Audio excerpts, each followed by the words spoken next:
જય માતાજી મિત્રો, હર હર મહાદેવ. આજના વિડીયોમાં આપણે સાંભળીશું અધ્યાય 7મું, 8મું અને 9મું ચંડીપાઠના. આગળના વિડીયોમાં આપણે 1થી 6 અધ્યાય જોઈ ગયા છીએ. હવે આપણે આ અધ્યાય આ વિડીયોમાં જોઈશું. નવરાત્રિ દરમિયાન સપ્તસતી કરવી ખૂબ જ ફળદાયક અને પુણ્યદાયક છે. મા કુળદેવીના આશીર્વાદ પ્રાપ્ત થાય છે. જો તમને મારો વિડીયો પસંદ આવે તો લાઈક કરજો, શેર કરજો ને સબસ્ક્રાઈબ કરજો અને કોમેન્ટમાં જય માતાજી જરૂરથી લખજો. 7મો અધ્યાય ચંડ અને મુંડનો વધ. તે શ્યામલ અંગવાળી રત્નપીઠ ઉપર બેઠી બેઠી પોપટના કલરવ અવાજ સાંભળે છે. તેનો એક પગ કમળ ઉપર, મસ્તક ઉપર અર્ધચંદ્ર, વીણા વગાડતી, કલહાર પુષ્પની માળા અને ચોળી પહેરી છે, રક્ત વસ્ત્ર અને હાથમાં શંખ પાત્ર છે. તેણે મધુનો મદ કર્યો છે, તેના લલાટ ઉપર બિંદી ઝળકી રહી છે. એવા માતંગી દેવીનું હું ધ્યાન ધરું છું. ઋષિ બોલ્યા. અધિપતિ શુંભની આજ્ઞા થતાં ચંડમુંડ અનેક પ્રકારના આયુધો સાથે ચતુરંગ સેનાને લઈને નીકળી પડ્યા. તે અસુરોએ હિમાલયની સુવર્ણ શિખરની ટોચે સિંહ ઉપર સવાર થયેલા ને મંદ મંદ હસતા દેવીને જોયા. જગદંબાને જોતાં જ તેમને પકડવા અસુરો પ્રયત્ન કરવા લાગ્યા. કેટલાક ધનુષ ખેંચીને તો કેટલાક તલવાર સાથે દેવી પાસે આવ્યા. કાલિકાનું પ્રાગટ્ય. અંબિકાએ શત્રુઓ પ્રત્યે ભારે ક્રોધ કર્યો ત્યારે કોપથી એમનું વદન મેષ જેવું થઈ ગયું, એમની ભમર વાંકી થઈ ગઈ. એમાંથી એકદમ ભયંકર મુખવાળા કાલિકા પ્રગટ થયા. તેમણે તલવારને પાશ ધારણ કર્યા હતા. તેમણે વિચિત્ર ખટવાંગ, નરમાલાનું આભૂષણ, ચિત્તાની ચામડીનું અંબર, જેનું માંસ સુકાઈ ગયું હતું તે પહેર્યું હતું. આથી તે અતિ ભયંકર લાગતા હતા. તેમનું મોં અત્યંત પહોળું, જીભ લપલપતી, આંખ લાલ હતી અને તે ઊંડી પેસી ગઈ હતી. તેમણે નાદથી દિશાઓને ગજવી દીધી. તેમણે વેગથી છલાંગ મારી અને તે અસુરોને હણવા લાગ્યા અને ભક્ષણ કરવા લાગ્યા. મહાવત ઘંટા તથા હાથી ઉપર સવારી કરીને લડનાર અસુરોના યોદ્ધા સહિત હાથીઓનું ભક્ષણ કરીને મુખમાં મૂકવા લાગ્યા. વળી સવારો સહિત અશ્વોને, સારથી સહિત રથોને મુખમાં મૂકીને ભયંકર રીતે દાંત વડે ચાવવા લાગ્યા. કેટલાક અસુરોને કેસથી, કેટલાકને ગળેથી પકડ્યા, કેટલાકને પગથી તો કેટલાકની છાતી દબાવીને છૂંદી નાખ્યા. અસુરોએ નાખેલ મહાશસ્ત્રોને દેવીએ પોતાના મુખમાં જ ઝડપી લીધા અને રોષથી દાંત વડે તેના ચૂરા કરવા લાગ્યા. આ પ્રમાણે કાલિકા દેવી અસુરોના સર્વ સૈન્યનો નાશ કરવા લાગ્યા. કેટલાયના ચૂરા કર્યા, કેટલાયનું ભક્ષણ કર્યું તો કેટલાયને માર મારીને હણી નાખ્યા. કેટલાકના તલવારના ઘામાંથી, કેટલાક ખટવાંગથી તો કેટલાક દેવીના તીક્ષ્ણ દાંત વડે ચબાઈને મરાયા. દેવી સામે ચંડમુંડનું આક્રમણ. આ રીતે અસુરોના એ મહાન સૈન્યનો દેવીએ ક્ષણવારમાં નાશ કર્યો. તે જોતાં ચંડ કાલિકા દેવી સામે દોડ્યો. તેણે બાણોની વૃષ્ટિ કરીને દેવીને ઢાંકી દીધા. વળી મુંડે પણ હજારો ચક્રો ફેંકીને દેવીને ઢાંકી દીધા. અસુરોના નાખેલા આ બાણોને ચક્રો દેવીના મુખમાં સમાઈ ગયા. પછી કાલિકા દેવી મોટી ગર્જના કરતા ભયંકર હાસ્ય કરવા લાગ્યા. તે વખતે તેમના વિકરાળ મુખના ઉજ્જવળ દાંતોથી તે વધુ ભયંકર દેખાવા લાગ્યા. ચંડમુંડનો નાશ. આ પ્રમાણે ક્રોધથી હુંકાર કરીને હાથમાંની મહાતલવાર ઉગામીને ચંડ તરફ દોડ્યા અને તેના કેશ પકડીને તેનો શિરો છેદ કર્યો. ચંડને પડેલો જોઈ મુંડ કાલિકા દેવી તરફ દોડ્યો, પરંતુ ક્રોધે ભરાયેલા દેવીએ તેને આવતા જ ખડગ વડે હણી નાખ્યો. આમ ચંડને મુંડને યુદ્ધભૂમિમાં પડેલા જોઈ સર્વ અસુર સૈન્ય ભયભીત બનીને દસે દિશાઓમાં નાસી ગયું.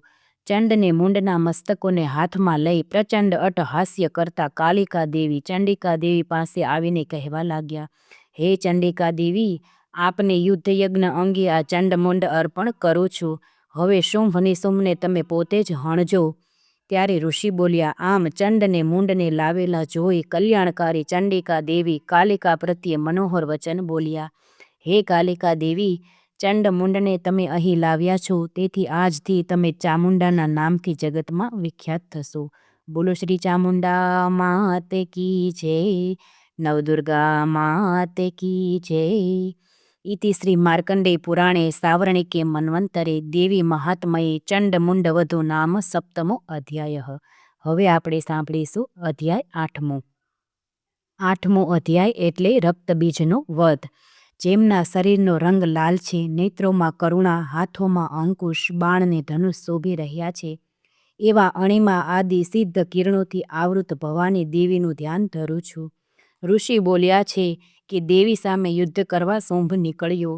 ઋષિ બોલ્યા, ચંડમુંડ અસુરોના તેમજ મોટા સૈન્યનો નાશ થવાથી અસુરોના અધિપતિ શુંભને ઘણો ક્રોધ થયો ને તેણે અસુર સૈન્યને યુદ્ધ કરવા આજ્ઞા કરી.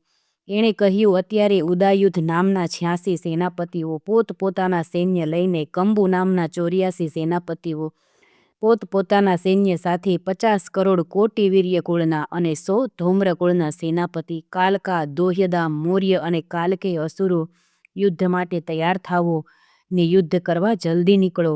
આ પ્રમાણે આજ્ઞા આપીને હજારોના સૈન્યો સાથે શુંભ યુદ્ધ કરવા નીકળ્યો. આ અત્યંત ભીષણ સૈન્યને આવતું જોઈને ચંડિકાએ ધનુષનો ટંકાર કર્યો અને પૃથ્વી તથા આકાશની વચ્ચેના ભાગને ગજવી મૂક્યો. હે રાજન, તે સમયે દેવીના સિંહે પણ ભયંકર ગર્જના કરવા માંડી ને અંબિકાએ પણ ઘંટનાદ કરીને ગર્જનામાં વૃદ્ધિ કરી. ધનુષ ટંકાર, સિંહ ગર્જના અને ઘંટા ધ્વનિથી 10 દિશાઓ ગાજી ઉઠી. તેથી પણ ભયંકર ગર્જના કાલિકાએ કરી. આ સર્વ અવાજ સાંભળીને રોષે ભરાયેલું અસુર સૈન્ય અંબિકા, કાલિકા અને સિંહને 4 દિશાઓથી ઘેરી લીધા. અન્ય શક્તિઓનો પ્રાદુર્ભાવ. હે રાજન, આ સમયે અસુરોના વિનાશ માટે ને દેવોના કલ્યાણ માટે બ્રહ્મા, મહાદેવ, વિષ્ણુ, કાર્તિકેય તથા ઇન્દ્ર આદિ દેવોના શરીરમાંથી મહાબળવાન શક્તિઓ ઉત્પન્ન થઈ અને તેમના સ્વરૂપે જ રૂપ, ભૂષણ અને વાહન ધારણ કરીને અંબિકા દેવી પાસે ગયા ને અસુર સાથે યુદ્ધ કરવા તત્પર થયા. શક્તિઓની ઓળખ. સૌપ્રથમ હંસવાળા વિમાનમાં બેસીને અક્ષ, સૂત્ર અને કમંડળથી સજ્જ બ્રહ્માજીની શક્તિ બ્રહ્માણી આવી.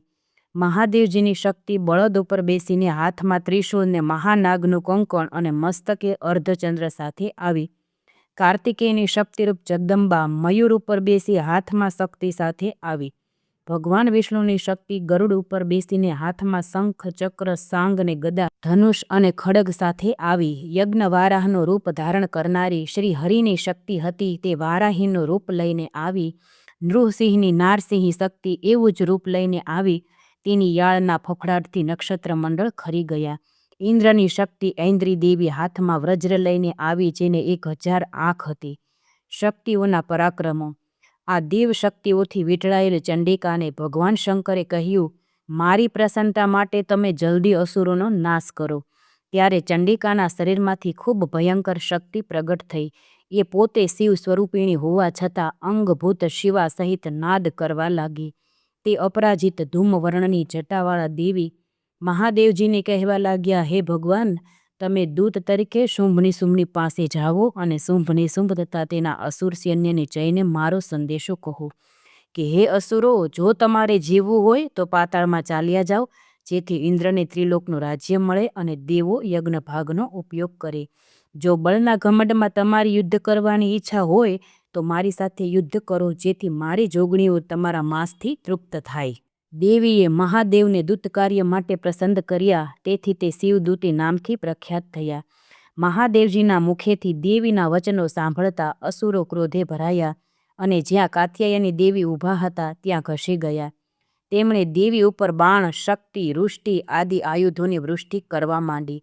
ત્યારે દેવીએ રમત માત્રથી ધનુષનો ટંકાર કરી અસુરોએ નાખેલ આયુધોના બાણોથી નાશ કર્યો. કાલિકા આગળ આવ્યા, ત્રિશૂળથી ને ખટભાંગથી પ્રહાર કરવા લાગ્યા. બ્રહ્માણી પોતાના કમંડળમાંથી પાણી છાંટી શત્રુઓના તેજને, પરાક્રમનો નાશ કરવા લાગ્યા. આ રીતે માહેશ્વરી ત્રિશૂળથી, વૈષ્ણવી ચક્રથી અને કૌમારી શક્તિથી, ઇન્દ્ર શક્તિ ઐન્દ્રીના વ્રજ પ્રહારથી, વારાહીએ મુખના આઘાતથી, નૃસિંહે નખથી, શિવદૂતીએ પ્રચંડ અટ્ટહાસ્યથી મૂર્છિત અસુરોનું ભક્ષણ કરવા લાગ્યું. આમ ક્રોધે ભરાયેલ શક્તિ સમૂહે અનેક પ્રકારના યુદ્ધ સાધનોથી મોટા મોટા અસુરોનો નાશ કરવા માંડ્યો. તે જોઈને અસુર સૈન્ય નાશ ભાગ કરવા માંડ્યું. રક્તબીજનો યુદ્ધમાં પ્રવેશ. આમ શક્તિ સમૂહના ત્રાસથી પીડા પામતા તથા નાશભાગ કરતા અસુરોને જોઈને રક્તબીજ નામનો અસુર ક્રોધે ભરાયો અને શક્તિઓની સામે યુદ્ધ કરવા દોડી આવ્યો. આ રક્તબીજના શરીરમાંથી લોહીનું એક ટીપું પૃથ્વી ઉપર પડતું કે તરત જ તેમાંથી તેના જેવો બીજો અસુર ઉત્પન્ન થતો. તે ઐન્દ્રીની સાથે ગદા સહિત યુદ્ધ કરવા લાગ્યો. આથી ઐન્દ્રીએ તેના ઉપર વજ્રથી પ્રહાર કર્યો. ઐન્દ્રીના વજ્રથી ગવાતા રક્તબીજનું રુધિર જ્યાં જમીન ઉપર પડ્યું ત્યાં તરત જ તેના જેવા સ્વરૂપને પરાક્રમવાળા યોદ્ધાઓ ઊભા થયા. આમ અસંખ્ય પ્રમાણમાં નવા યોદ્ધાઓ ઉત્પન્ન થયા. આ બધા શસ્ત્રાસ્ત્રોથી શક્તિઓ સાથે ઘોર યુદ્ધ કરવા લાગ્યા. ફરીથી ઐન્દ્રીના વ્રજ પ્રહારથી રક્તબીજનું માથું છેદાયું. તેનું રુધિર જમીન પર પડતા હજારો નવા અસુરો પેદા થયા. આ ઉપરાંત વૈષ્ણવીએ ચક્રથી, ઐન્દ્રીએ ગદાથી, કૌમારીએ શક્તિથી, વારાહીએ તલવારથી અને માહેશ્વરીએ ત્રિશૂળથી રક્તબીજ ઉપર આક્રમણ કર્યું અને તેને મારવા લાગ્યો. હવે રક્તબીજ પણ ક્રોધે ભરાઈને સર્વ શક્તિઓની સામે ગદાથી લડવા લાગ્યો. શક્તિ અને ત્રિશૂળ આયુધોના અનેક ઘાથી રક્તબીજના શરીરમાંથી જે રુધિર પ્રવાહ જમીન પર પડતો તેમાંથી અસંખ્ય અસુરો ઉત્પન્ન થયા. આ અસુરોથી આખું જગત વ્યાપ્ત થઈ ગયું. તેથી દેવો અત્યંત ભયભીત થયા. રક્તબીજના રુધિરનો ઉપાય. દેવોને ઉદાસ જોઈને ચંડિકાએ કાલિકાને કહ્યું કે હે ચામુંડે, તમારું મુખ વિસ્તારો. તમારા આયુધોના પ્રહારથી રક્તબીજના રક્તબિંદુથી અનેક અસુરો ઉત્પન્ન થાય છે. તેથી તે રક્તબિંદુઓ અને અસુરોને તમારા મુખમાં સમાવી લો. આમ કરવાથી રક્તબીજનું રુધિર જમીન પર પડશે નહીં ને નવા અસુરો ઉત્પન્ન થશે નહીં. જે અસુરો છે એનું ભક્ષણ કરી નાશ કરો. આટલું કહી ચંડિકાએ રક્તબીજને ત્રિશૂળ વડે છેદી નાખ્યો અને કાલિકાએ તેના રુધિરને મુખ વડે ગ્રહણ કરી લીધું. રક્તબીજે વળતો પ્રહાર ચંડિકા ઉપર ગદાથી કર્યો.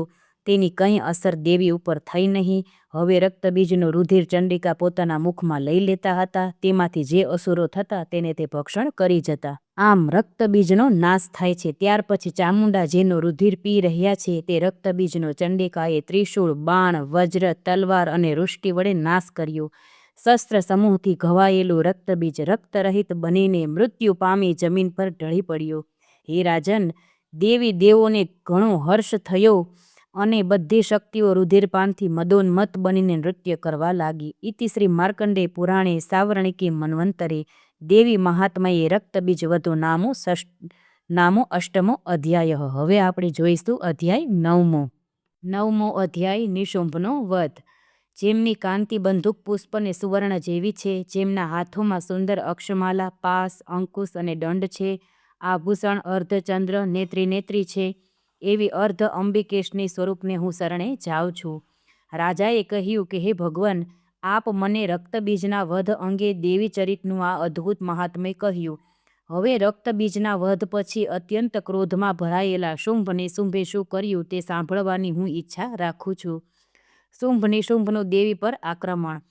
ઋષિએ જણાવ્યું કે હે રાજન, યુદ્ધમાં રક્તબીજ તથા બીજા અસુરોનો નાશ થવાથી શુંભ અને નિશુંભ ઘણો ક્રોધે થયા. પોતાની મોટી સેનાનો આ પ્રમાણે નાશ થયેલો જોઈ નિશુંભ ક્રોધમાં દેવી તરફ દોડ્યો. તેની સાથે અસુરોની મોટી સેના હતી. તેની આગળ પાછળ તથા ચોતરફ ભયંકર અસુરો હતા. તેઓ ક્રોધમાં આવી દેવીને મારવા લાગ્યા. મહાપરાક્રમી શુંભ પણ પોતાની સેના સાથે અન્ય શક્તિઓની સાથે યુદ્ધ કરતો હતો. હવે તે ક્રોધાવેશમાં ચંડિકાનો નાશ કરવા આવ્યો. એટલે દેવીએ અને શુંભ નિશુંભ વચ્ચે ભયંકર યુદ્ધ થયું. તે બે જણા જાણે વરસાદ વરસાવતા હોય તેમ બાણની વૃષ્ટિ કરવા લાગ્યા. દેવીને શુંભ નિશુંભ વચ્ચે શસ્ત્રાસ્ત્રો બાજી બંને અસુરોના બાણોને ચંડિકાએ પોતાના બાણ સમૂહથી તરત જ કાપી નાખ્યા અને શસ્ત્રોનો વરસાદ વરસાવી બંને અસુરેશ્વરના શરીર ઉપર અનેક ઘા કર્યા. નિશુંભે તલવાર અને ઢાલ લઈ દેવીના વાહન સિંહના માથા ઉપર ઘા કર્યો. દેવીએ સિંહ ઉપર ઘા થતો જોઈ બાણથી 8 ચંદ્રવાળી નિશુંભની તલવાર અને ઢાલના ટુકડે ટુકડા કરી નાખ્યા. પોતાના ખડગના ટુકડા થતા જોઈ અસુરે શક્તિનો ઉપયોગ કર્યો. દેવીએ ચક્રથી તેના 2 ટુકડા કરી નાખ્યા. આથી નિશુંભ ક્રોધથી સળગી ગયો અને તેણે દેવીને મારવા ત્રિશૂળ લીધું. પરંતુ દેવીએ તે પાસે આવતા મુક્કો મારી તેના ટુકડા કરી નાખ્યા. પછી તેણે દેવી પર ગદાનો ઘા કર્યો. દેવીએ ત્રિશૂળથી તે ભસ્મીભૂત કરી નાખી. ત્યારબાદ નિશુંભ હાથમાં પરસું લઈને દેવી તરફ ઘસ્યો. પરંતુ દેવીએ બાણો વડે ઘાયલ કરી ભૂમિ પર પાડ્યો. નિશુંભને ભૂમિ ઉપર પડેલો જોઈ શુંભને અત્યંત ક્રોધ ચડ્યો ને દેવીનો વધ કરવા તે આગળ ઘસ્યો. દેવીનો શંખનાદ ને ધનુષટંકાર. રથમાં બેઠા બેઠા પોતાના 8 હાથમાં રહેલા આયુધોથી આકાશને ઘેરી રહ્યો હોય તેવો શુંભ શોભતો હતો. તેને આવતો જોઈને દેવીએ શંખનાદ કર્યો તથા ધનુષની દોરીનો ટંકાર કર્યો. વળી પોતાના ઘંટાના નાદથી તેમણે દિશાઓને ભરી દીધી. એ નાદ અસુરોની સમસ્ત સેનાનો તેજોવધ કરનાર હતો. તે પછી સિંહે ગર્જના કરી, જે સાંભળી ભલભલા ગજરાજોના મદ ઉતરી જાય. આકાશ, પૃથ્વી તથા 10 દિશાઓને ગજાવી દીધી. બાદ કાલિકાએ આકાશમાં ઉછાળીને પૃથ્વી તથા આકાશને પોતાના હાથો વડે અફાળ્યા. બધા અવાજોને દાબી દેતા આ મોટો અવાજ થયો. શિવદૂતીએ અસુરો માટે અશુભ અટ્ટહાસ્ય કર્યું. એ હાસ્યથી અસુરો કંપી ઉઠ્યા, પણ શુંભને ઘણો ક્રોધ ચડ્યો. તે સમયે દેવીએ શુંભને કહ્યું, ઓ દુરાત્મા, ઊભો રહે, ઊભો રહે. હવે શુંભે આવીને ભડભડતી મુક્ત ભીષણ શક્તિ દેવીની સામે ફેંકી. અગ્નિપુંજ જેવી આવતી આ શક્તિને જોઈને દેવીએ મહાઉલ્કા નામની શક્તિથી શુંભની શક્તિના ચૂરે ચૂરા કરી નાખ્યા. ત્યારે શુંભના સિંહનાદથી ત્રિલોક ગાજી ઉઠ્યું. પરંતુ દેવીના મહાઉલ્કા વડે જે મહાનાદ થયો તેથી શુંભનો નાદ ઢંકાઈ ગયો. શુંભના બાણોને દેવીએ ને દેવીના બાણોને શુંભે ભયંકર બાણો વડે હજારો ટુકડા કર્યા. શુંભને મૂર્છા. ત્યાર પછી ક્રોધે ભરાયેલા દેવીએ ત્રિશૂળ વડે શુંભને ઘાયલ કર્યો. ઘાથી મૂર્છિત બનીને શુંભ ભૂમિ ઉપર પડ્યો. તેવામાં નિશુંભ ઉઠ્યો અને હાથમાં ધનુષ લઈ બાણોથી દેવી કાલિકા તથા સિંહને ઘાયલ કરવા લાગ્યો. હવે ફરી નિશુંભ પોતાના 10,000 હાથો ઉત્પન્ન કરી 10,000 ચક્રો છોડી દેવીને ઢાંકવા લાગ્યો. આ સમયે દુર્ગા દેવીએ ક્રોધે થઈ પોતાના બાણથી તે ચક્રો તેમજ બાણોના ટુકડા કર્યા. એ જોઈ નિશુંભ અસુરોની સાથે ચંડિકાનો વધ કરવા હાથમાં ગદા લઈ પવનની જેમ દોડ્યો. તે પાસે આવ્યો કે દેવીએ ધારવાળી તલવારથી તેની ગદાને કાપી નાખી. આથી તે ત્રિશૂળ લઈને દેવી સામે ઘસ્યો. ત્યારે ચંડિકાએ પણ ત્રિશૂળ વડે છાતીમાં ઘા કર્યો. આ ઘાથી તેની છાતીમાં એક બળવાન અસુર ઊભી રહે કરતો બહાર આવ્યો. આમ બહાર આવતા અસુરની વાત સાંભળી દેવીએ જરા સ્મિત કર્યું ને તલવારથી તેનું માથું છેદી નાખ્યું. તે જમીન ઉપર પટકાઈ પડ્યો. પછી સિંહ પોતાની દાઢથી અસુરોની ગરદન ચૂરી ચૂરીને ખાવા લાગ્યો. વળી કાલિકા તથા શિવદૂતી બીજા અસુરોનો કોળિયો કરી જવા લાગ્યા. કેટલાય અસુરો કૌમારીની શક્તિથી ભેદાઈ ગયા અને કેટલાક નાસી ગયા. બ્રહ્માણીના મંત્રપૂત જળથી કેટલાય અસુરો નિસ્તેજ થઈને નાઠા. કેટલાક મહેશ્વરીના ત્રિશૂળથી તો કેટલાક વારાહીના જડબાથી દબાઈને નીચે પડ્યા. વૈષ્ણવીએ અસુરોના ટુકડે ટુકડા કર્યા. જ્યારે ઐન્દ્રિએ પોતાના વજ્રથી કેટલાયનો નાશ કર્યો.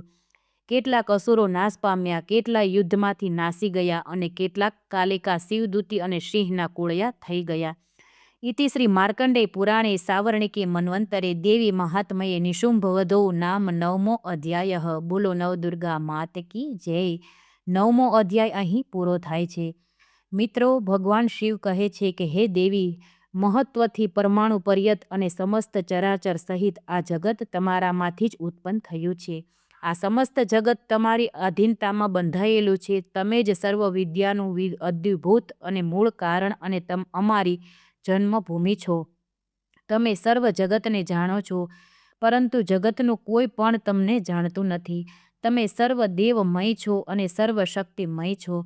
તમે નિરાકાર હોવા છતાં સાકાર છો. તમે સર્વ સ્વરૂપિણી છો અને સર્વના મુખ જનની છો. તમે સંતુષ્ટ થાવો તો સર્વને સંતુષ્ટ કરી શકો છો. તમે પરંપરા મહાયોગીની છો. તમે આ ચરાચર જગત સર્જ્યું છે તેનું પાલન કરો છો અને સહાર પણ તમે જ કરી શકો છો. તો આવું છે દેવોનું ચંડીપાઠનું દેવીનું મહત્વ. જય માતાજી. મિત્રો, આપણે 7, 8 ને 9 3 અધ્યાય સાંભળ્યા છે. માતાજીની કૃપા પ્રાપ્તિ પૂર્ણ બધાને મળતી રહે તેવી પ્રાર્થના સાથે જય માતાજી.